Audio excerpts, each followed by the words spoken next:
When I wake up in the morning, I don't think, am I motivated to go do what I'm supposed to do? No, I don't think about it for 1 millisecond. When the alarm clock goes off, I have no thought about whether this is easy, whether this is hard, whether I want to do it, whether I don't want to do it. None of that matters. It's an emotionless, thoughtless discipline. When the alarm clock goes off, you get up, you get out of bed, and you go do what you're supposed to do. I don't care how it feels. I don't care if it's easy or hard.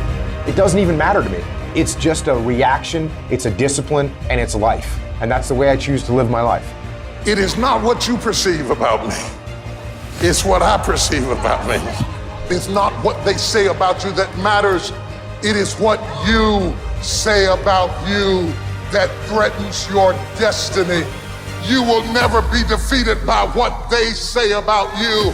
You will be defeated by what you say about you. The difference between successful people and non-successful people is here. You have to change this. So if you're at a place in your life and you ain't happy with it, you have to change some things. But you have to make a conscientious decision that you're going to change. And it's not dependent on anybody else. It don't matter what your mama think. It don't matter what your coworkers think. It don't matter what your siblings think. It don't matter what your children think. It don't matter. They have nothing to do with it. This decision is yours and yours alone.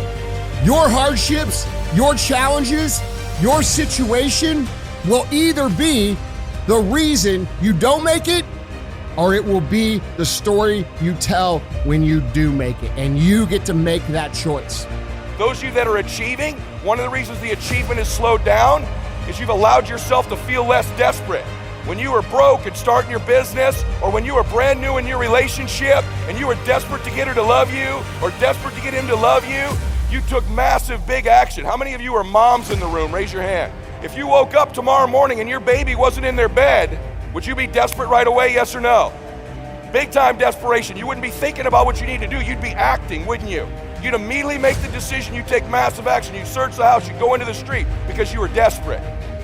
When you remove desperation, all this bullshit creeps into your life where you think you have to have the perfect plan and look the perfect way and have the perfect thoughts and be all zen and perfect. What you need is to be desperate.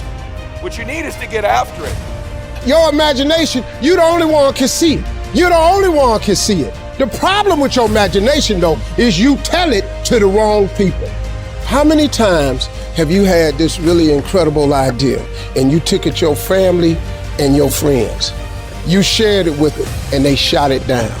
You know why they shot it down? Because they couldn't see it. See, all this stuff you've been imagining, you ought to start working on it. Your real life is in your imagination.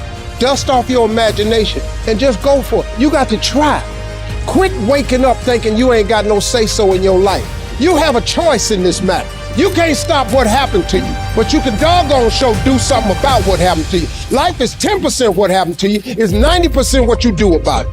I don't care if you have to inch your way day by day, even if you have to get down and it hurts and it's hard and nobody can see what you're really going through.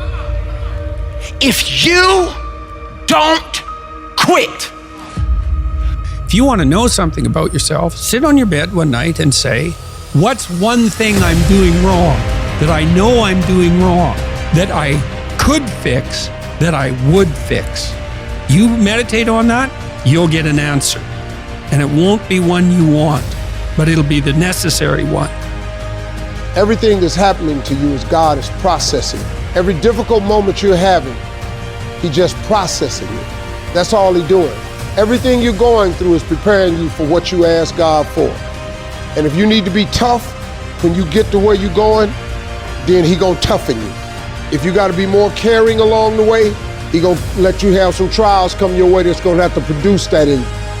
If you want to begin to move, you've got to clear your mind of all the unnecessary luggage and baggage that's weighing us down. You're going to have people to do things to you. Things are going to happen to you. And the most important thing to do is to harness your will and let it go and move so you can grow, so you can get on with your life. It doesn't matter about what happens to you. What matters is, what are you going to do about it?